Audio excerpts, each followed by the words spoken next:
ദിവ്യാത്മാക്കൾക്കെല്ലാം വിനീതമായ നമസ്കാരം. ഈ ശരീരത്തെ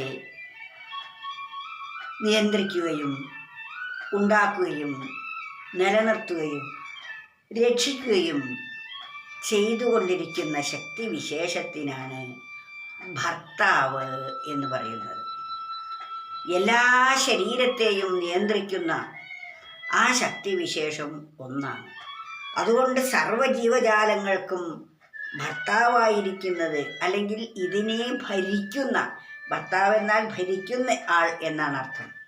ഈ ശരീരത്തെ ഭരിച്ചുകൊണ്ടിരിക്കുന്ന ശക്തിവിശേഷം ഏകമാണ്. അത് സ്ത്രീക്കും പുരുഷനും, പുരുഷ ശരീരത്തിലിരിക്കുന്നവരും സ്ത്രീ ശരീരത്തിലിരിക്കുന്ന വ്യക്തികളും വാസ്തവത്തിൽ ജീവന്മാരെ എല്ലാം സ്ത്രീ എന്ന പദത്തിന് അർഹരാണ്.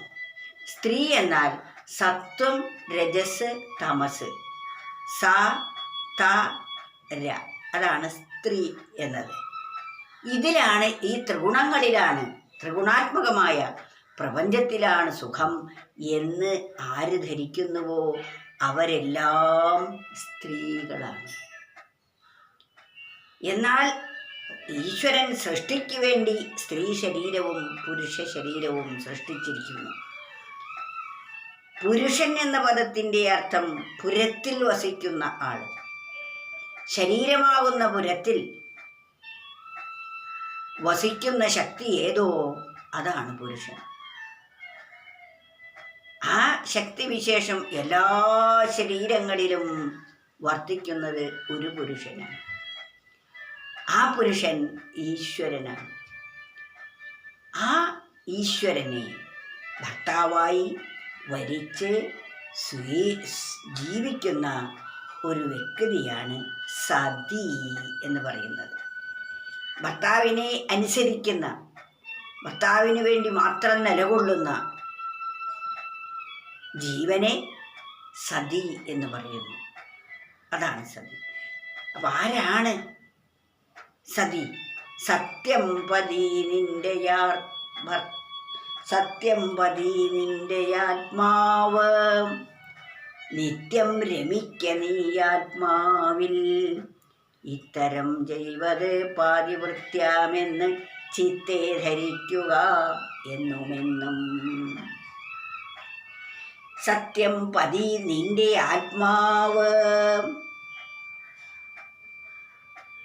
സത്യമായിരിക്കുന്ന ആ പരമാത്മാവാണ് നമ്മുടെ എല്ലാവരുടെയും പതിയായിരിക്കുന്നത്. പതി എന്നാൽ ഭർത്താവ്, ഭർത്താവ് എന്നാൽ ഭരിക്കുന്ന ശക്തിവിശേഷം, അത് ഈശ്വരനാണ്.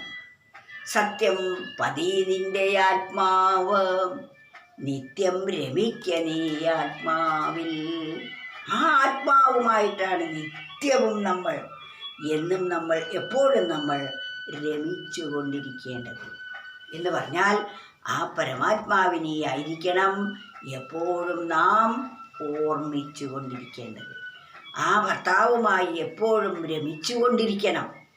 സത്യം പതി നിന്റെ ആത്മാവ്, നിത്യം രമിക്ക നീ ആത്മാവിൽ, ഇത്തരം ചെയ്വത് പാതിവൃത്യാമെന്ന്. ഇതാണ് പാതിവൃത്യം. പതിവ്രതയായ ഒരു സ്ത്രീ ആ ഭർത്താവിൽ മാത്രം ചിന്തയെ നിലനിർത്തുന്ന വ്യക്തിയാണ്. അന്യമായ മറ്റ് വിഷയങ്ങളിലേക്കൊന്നും പോകാതെ ഏകമായിരിക്കുന്ന പരമാത്മാവിൽ തന്നെ മനസ്സിനെ നിർത്തുന്നത് ആരാണോ അവരാണ് പതിവ്രത. ആ സത്യമായിരിക്കുന്ന പതിയിൽ തന്നെ, പതിയോടുകൂടി എപ്പോഴും രമിച്ചു കൊണ്ടിരിക്കൂ. അതാണ് പതിവ്രത. സത്യം പതി നിന്റെ ആത്മാവ്, നിത്യം രമിക്ക നീ ആത്മാവിൽ, ഇത്തരം ചെയ്വത് പാതിവൃത്യാമെന്ന് ചിത്തെ ധരിക്കുക എന്നുമെന്നും. ഇതെന്നും നമ്മൾ ഓർമ്മിച്ചിരിക്കണം. ഇതാണ് പാതിവൃത്യം, ഇതാണ് പതിവ്രതയുടെ ധർമ്മം. നമ്മൾ ഓരോരുത്തരും പതിവ്രതയായി ജീവിക്കേണ്ടതാണ്. എങ്കിൽ മാത്രമേ നമുക്ക് ശ്രേയസ്സുണ്ടാവുകയുള്ളൂ. അല്ലെങ്കിൽ നമുക്കൊരിക്കലും സമാധാനം കൈവരിക്കാൻ സാധിക്കുകയില്ല. ഇന്നൊരു വിഷയം, നാളെ മറ്റൊന്ന്, ഇന്ന് ഒന്നാണെങ്കിൽ വേറെ ഒന്ന്. അതാണ് പലതിനെയും സ്വീകരിച്ചാൽ ആ ജീവന് എന്നും എന്നും ദുഃഖം മാത്രമേ ഉണ്ടാവുകയുള്ളൂ. സ്വന്തം പതിയെ ഉപേക്ഷിച്ച് മറ്റു വസ്തുക്കളെ സുഖത്തിനായി സ്വീകരിച്ചാൽ അവിടെ നിത്യനരകമായിരിക്കും ഫലം. അതിനാൽ ഈ സുഭാഷിത രത്നത്തെ നമ്മൾ വീണ്ടും വീണ്ടും മനനം ചെയ്തുറപ്പിക്കേണ്ടതാണ്.